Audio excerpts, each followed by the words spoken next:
Lo dijo él. A primera hora. Buen día, bienvenidos a un programa más de Tostando Granizo. Soy Ana Changuín. Hola, soy Jimena Ron. Hola, les acompaña Anabel Guerrero. Y hoy vamos a hablar, de un tema importantísimo, no solamente para el Ecuador, sino es un tema global. Y se trata del legado del Papa Francisco y de las lecciones que podemos nosotros anotar para América Latina luego de su lamentable fallecimiento en los últimos días.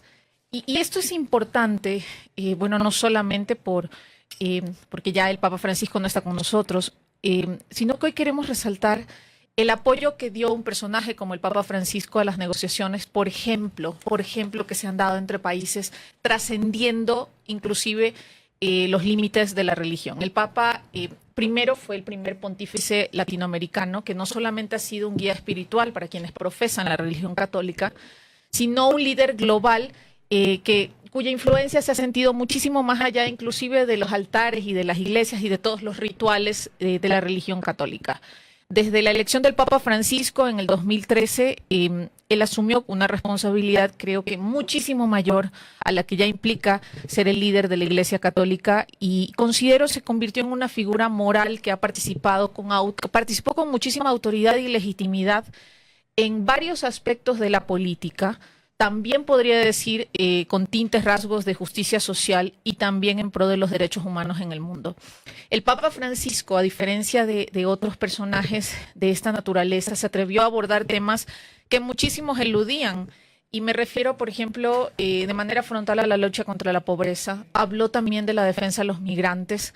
El Papa Francisco también será muy, muy recordado por los ambientalistas, porque el Papa Francisco habló sobre la urgencia de la acción contra el cambio climático y la necesidad de un cambio interno en la Iglesia, una reestructuración de las figuras que hay dentro de la Iglesia misma. Tuvo encíclicas como la Evangelii Gaudium por errores económicos que se reconocían para determinar la desigualdad. Habló también de la revolución del amor, de la justicia social, de la economía. Hay una encíclica también histórica que es la de Laudato Si en el 2015, y en esta el Papa Francisco se ubicó como un líder global, repito, en temas contra el cambio climático, pidiendo a gobiernos y a la humanidad entera cambios radicales, inclusive señalando las responsabilidades que tenían sobre este tema los países denominados en ese momento como ricos, inclusive grandes empresas, y cómo el sistema económico tendría una enorme cuota de responsabilidad en el desmedido uso de recursos naturales. Esto fue dicho, promovido por el Papa Francisco. Creo que el tema de la migración, y esta fue la encíclica Fratelli Tutti, condenando la indiferencia de los países, inclusive de los que más tenían, por el traslado, por la movilización de la gente, abogando por políticas que él consideraba debían ser más humanas. Y creo que también el enfrentamiento que tuvo, muy, por supuesto, diplomático, pero frontal, contra actores políticos poderosos alzando su voz ante conflictos como la crisis en Siria, inclusive se refirió al tema de Venezuela o la violencia que se vive en Nicaragua. Creo que la magnitud del coraje y la claridad de propósito del Papa Francisco nos llevan, y en este momento Tostando Granizo va un poco a reflexionar sobre todos estos hitos y todas estas lecciones que nos deja el Papa latinoamericano. Anita, de verdad me parece un tema sumamente importante. Creo que hay un sentimiento, ¿no?, a nivel global de pena, ¿no?, por la partida de alguien que, tal como tú dijiste, y sin querer, repetir lo que tú has señalado, que me parece una introducción sumamente importante. O sea, yo creo que si de algo debemos reflexionar es que precisamente fue un representante de la Iglesia Católica que hablaba de los excluidos, de los pobres, de los inmigrantes, de la paz, que reivindicaba la alegría. Por ejemplo, eso a mí me parece muy importante del Papa. El humor, ¿no? Sí, él reivindicaba el humor, ¿no? 12 años de papado. Fue elegido en el 2013, fue el Papa 266 de la Iglesia Católica. A mí me parece sumamente importante este mensaje de inclusión a las diversidades. Yo creo que eso también es un legado sumamente importante del Papa Francisco.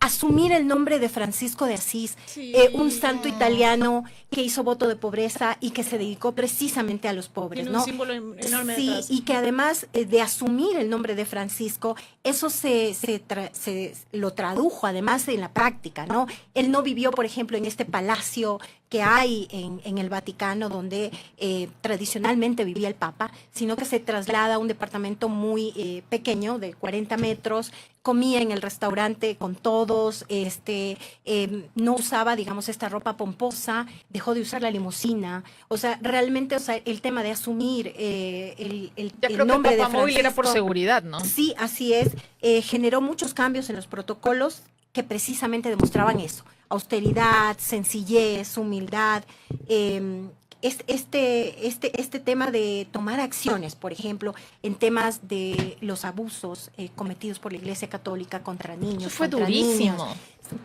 Creo que siempre en esos temas va a faltar hacer muchísimo, ¿no? Porque la Iglesia Católica tiene digamos, una historia al respecto de haber, digamos, puesto un velo respecto de esos temas. Sin embargo, creo que el Papa Francisco hizo mucho alrededor de eso y quizás ese es su mayor legado, aunque siempre falta, ¿no? En los países a veces siguen estas estructuras que no permiten dar esos saltos y esos cambios para realmente erradicar ese tipo de crímenes en contra de niños, de niñas, de adolescentes, ¿no? Y las relaciones que él pudo entablar y fortalecer con otras religiones, porque yo creo que el Papa Francisco es un líder que es admirado no solamente por las personas que profesan la religión católica, sino que profesan valores, respeto, ternura. Sí, de él se habla mucho precisamente este diálogo interreligioso sumamente importante. Y un poco para terminar igual es este inicio de esta conversación sobre alguien que ha impactado mucho, digamos, en el ámbito espiritual, como lo hemos dicho, pero también en el ámbito político. No quiero dejar de mencionar, por ejemplo, que criticó la política migratoria de Trump, que si bien no se dieron cambios doctrinarios profundos, sí puso énfasis en la caridad cristiana a toda persona, ¿no? Condenó la guerra, el Papa condenó la guerra entre Ucrania y Rusia, condenó los últimos acontecimientos entre Israel y Hamas, los condenó. Incluso en algún momento él habla precisamente de lo que significa como Papa, digamos, tener esta posición equilibrada, ¿no? Sin embargo, en determinado momento en que escaló ya el conflicto y realmente se incrementaron las muertes de los gazatíes, él tomó de una u otra forma un punto. Él dijo, esta guerra es cruel, y entiendo que incluso por eso Benjamín Netanyahu es uno de los presidentes que no se ha referido a la muerte del Papa, porque entendía o sentía que el Papa de una u otra forma estaba cuestionando esto que, a decir de muchas organizaciones, es un genocidio en Palestina, ¿no? Criticó la industria armamentista. Y también de una u otra forma criticó el tema de la participación del Vaticano en estos temas financieros que tienen que ver también con la guerra. Sin embargo, insisto, o sea, digamos, su pontificado sí tuvo limitaciones porque tampoco es fácil. Es una institución tremendamente conservadora y tremendamente ligada a muchos intereses. En efecto, lo que nos deja el legado de Juan Pablo, de Francisco en este momento creo que es enorme, y además porque creo que fue una de las representaciones más grandes, fue su primera vez, ¿no? El ser la primera vez en muchas cosas. Él fue el primer papa no europeo en 1300 años, además fue el primer papa latinoamericano, y eso no es cosa menor. Creo que es una de las características más importantes, ya voy a referirme a por qué, pero también fue el primer papa jesuita, y eso también tiene algo que destacar de su papel dentro de la geopolítica mundial. Esta representación de Francisco, y que a mí me gusta un poco más aterrizarlo a su vocación más bien política también, porque tenía una perspectiva política súper interesante. Jorge Mario Bergoglio, que además fue hijo de migrantes, eso también creo que es importante. Una de las frases que a mí más me gustan de Jorge Mario Bergoglio, a propósito del tema que estamos tratando, del tema de migraciones que vamos a tratar, es, él dice, la realidad se ve mejor desde la periferia y no desde el centro. Y eso, Hermoso. por eso es que a mí me parece que el ser latinoamericano, el ser de Argentina, no era cosa menor. Le permitía ver las realidades injustas del mundo de mejor manera que quien está, digamos, en el centro del mundo, un poco lo que quiso decir. Y por eso es que se mostró muy, como lo ha señalado Ana y Anabel, muy a favor de estar siempre a favor de las causas justas, ¿no? A favor del débil, y por eso es que criticó, a propósito de lo que se señalaba, mucho recientemente la política arancelaria de Donald Trump. Incluso envió una carta a los obispos de Estados Unidos criticando un poco esto y señalando algo que también creo que me parece importante. Él decía, pues no hay que generar muros, sino tender puentes, porque el puente es el que te permite acercar hacia el diálogo. Y también recuerden ustedes que la Casa Blanca también le respondió al Papa en duros términos, diciéndole que se encargue de los asuntos del Vaticano y no de los asuntos de Estados Unidos. Había olvidado eso, ¿cierto? Que hubo una respuesta de la Casa Blanca. Y esto da cuenta precisamente de esta posición política que tenía Francisco, que tenía el Papa, y que fue muy duramente cuestionada también al interior de la misma Iglesia, porque hay que recordar que, como bien señalaban a ver, la Iglesia es una institución de siglos, sumamente conservadora, pero que tiene dos grupos, ¿no? El grupo conservador y el grupo reformista, o el grupo, digamos, más progresista, al que pertenecía Jorge Mario Bergoglio, y que, digamos, del ala conservadora, pues fue duramente criticado por estas actitudes que eran actitudes mucho más, digamos, progresistas, mucho más liberales, no solamente con el tema de migraciones, como bien señaló Ana, con el tema de las religiones también. Él abogó mucho por el pluralismo religioso, y hay una frase de él que también me gusta mucho, porque a propósito de lo que estamos hablando hay que rescatar sus frases. Todas las religiones son un camino hacia Dios, decía, y con esto abría las puertas a este pluralismo religioso que tanta falta le hace a la Iglesia Católica. Jime, y algo que, bueno, lo hemos mencionado, pero tal vez decirlo con un poco de mayor énfasis. El papel de las mujeres, el gran, sí, la gran apertura que le dio a las mujeres. Yo solo quiero citar, y muy rápido para no extenderme tanto, está la hermana Rafaela Petrini, secretaria general de la Gobernación del Estado de Ciudad del Vaticano, importancia política. Natalie Bedquart, subsecretaria del Sínodo de los Obispos, primera mujer con derecho a voto en un Sínodo de los Obispos. Está Francesca Di Giovanni, subsecretaria del sector multilateral en la Secretaría de Estado, primera mujer con un cargo de responsabilidad en la diplomacia vaticana. La hermana Alessandra Esmerelli, secretaria del dicasterio, Bárbara Yata, directora de museos, o sea, mujeres en la cultura. Y eran las primeras mujeres, además, en la curia romana, porque en toda esta estructura en la que los hombres han sido durante siglos, digamos, el centro, ¿no? Así es, y termino con Cristian Murray y Sor Simona Brambilla. Igual, ella, la primera directora de la oficina de prensa de la Santa Sede, y la última, la primera mujer prefecta en el dicasterio vaticano. O sea, realmente algo sumamente importante. Dice que incluso ahora en esta reunión, ¿no? Sí, revolucionario, el papel que le ha dado a la mujer y lo que él decía de las mujeres. Con la presencia de las mujeres mejora absolutamente todo. Quiero también recordar, y luego de estos datos, yo creo que tan importantes para las mujeres, el papel que tuvo el Papa en las negociaciones de paz, y muy, muy cerquita de Ecuador. Recuerden ustedes que el Papa apoyó las negociaciones que se dieron entre el gobierno de Colombia y la guerrilla de las FARC. Y esto fue algo que se reconoció inclusive por el presidente en ese momento de Juan Manuel Santos, y que fue premiado, recuerden ustedes, con el Premio Nobel de la Paz por el acuerdo que logró culminar en 2016. Otro momento inclusive también memorable en cuanto a temas de migración fue la reunión que tuvo en el 2016 con Peña Nieto. Ustedes recordarán que esta visita fue emblemática porque ahí se reforzó un mensaje de solidaridad con los migrantes. Sí habló, por supuesto, y siempre con muchísima estrategia, creo, el discurso del Papa, ¿no? Incluyó el tema del tráfico de personas, que era también muy sensible, y también pidiendo que se implementen políticas que protejan a los más vulnerables que estaban en esa situación de movilidad. Creo que todas estas intervenciones, y podríamos seguir, ¿no? Inclusive la visita que tuvo el Papa, ya no hablando de América, sino la que tuvo en Myanmar en el 2017, que también es icónica, Pero creo que todas estas visitas tuvieron un discurso construido, una estrategia también que se desplegaba en cada una de sus visitas, en sus conversaciones, inclusive en los silencios que podía guardar el Papa sobre ciertos asuntos y cómo escogía con mucha táctica otros para abordar y dar en puntos clave, ¿no? Siempre abogando por estas instituciones globales que deben mejorar finalmente a la humanidad. Recuerden también que el Papa Francisco, el Papa que hablaba español, el Papa latino, visitó a 10 países de América Latina, visitó Brasil, Ecuador, Bolivia, Paraguay, Cuba, México, Colombia, Chile, Perú, Panamá. Empezó por Ecuador, ¿no? Empezó con Brasil. Recuerden Ajá. que hubo en ese momento me parece que fue el encuentro, la cumbre de las juventudes, Así y el es. Papa dio un mensaje ahí en pleno Copacabana y dio un mensaje muy de alegría, muy de disfrutar la juventud, de valores. Fue un mensaje muy bonito. Yo recuerdo precisamente cuando el Papa visitó Brasil y en esa gira también incluyó, me parece, no sé, eso fue antes.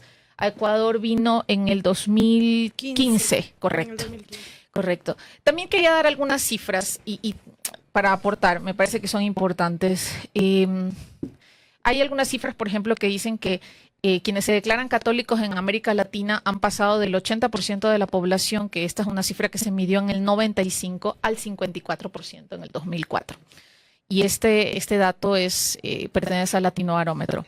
Esta caída se mantuvo durante el pontificado de Francisco, y en el 2013 se identificó que habían subido a 67 los que se declaraban como católicos en Latinoamérica, estoy hablando, por supuesto, y en ese mismo sondeo.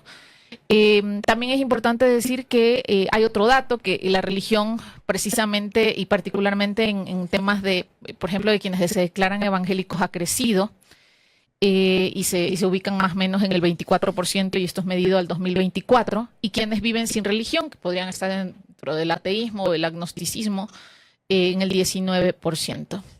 Creo que son datos importantes porque seguramente eran algo de las métricas que se buscaba medir, aumentar, ajustar durante toda la estrategia que desplegaba particularmente el Vaticano.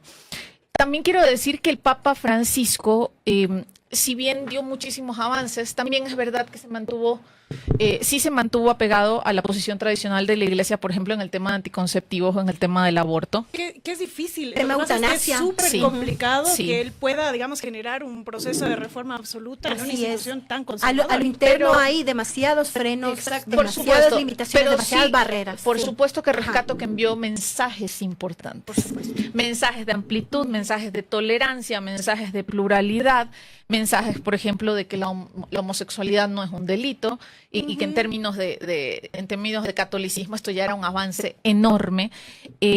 Así que sin duda podríamos hablar muchísimo más porque hay lecciones infinitas que nos ha dejado el Papa Francisco. Sí, y su voz resultaba pues, y de la de cualquier papa en general, una voz súper potente en la geopolítica mundial, es decir, para todo aquello que se vaya a realizar, hay que recordar que los presidentes van hacia el Vaticano a pedir un poco el consejo del Papa, y creo que muchas de las cosas que hizo fueron importantes sin que haya podido generar una reforma absoluta, ¿no? Y a propósito de los grupos de orientaciones sexuales diversas, por ejemplo, hay que recordar que el Papa bendijo a las parejas del mismo sexo, Así y es, eso es cierto. importante, claro.